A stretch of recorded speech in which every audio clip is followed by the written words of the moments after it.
ఈరోజు మనం పైనాపిల్ మొక్కని ఎలా పెంచాలో చూద్దాము. ఇదేంటంటే పైనాపిల్ మొక్క ఫస్ట్ మనం పండు కోసుకున్న తర్వాత ఇక్కడ వరకు కట్ చేసేయాలి.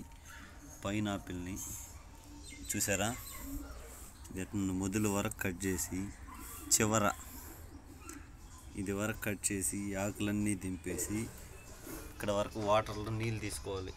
ఒక డబ్బాలో నీళ్ళు తీసుకొని ఇలా దీన్ని ఇక్కడ మునిగే వరకు, అంటే మొత్తం మునగకుండా ఇక్కడ అడుగు బాగా మునిగేటట్టుగా ఉంచితే అలా ఒక 15 రోజులు ఉంచితే మన పైనాపిల్ మొక్కకి బాగా దాంట్లో ఉండే చెమ్మ నెమ్మునంతా పీల్చుకొని వేర్లు తయారవుతాయి.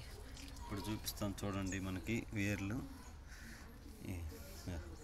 ఇలా వేర్లు ఇంకా బాగా పెద్దవిగా అవుతాయి.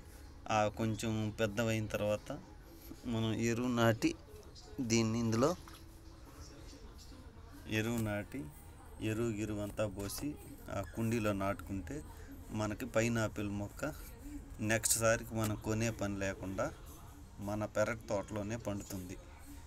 చూపిస్తాను ఉండండి, ఒక్క నిమిషం. నాటింది ఇలా కుండీలో నాటుకోవాలి.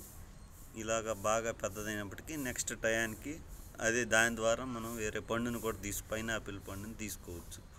ఇలాగా చేసుకుంటే కుండీల్లో ఎక్కువ మొక్కలు పెంచుకుంటే మనకి మంచి న్యాచురల్గా మంచి ఫుడ్ దొరికినట్టు అవుతుంది. అలాగనే మన ఇంట్లో ప్రకృతిగా పండించుకున్నట్టుగా ఆహ్లాదకరంగా ఉంటుంది. Okay, everybody thanks to you.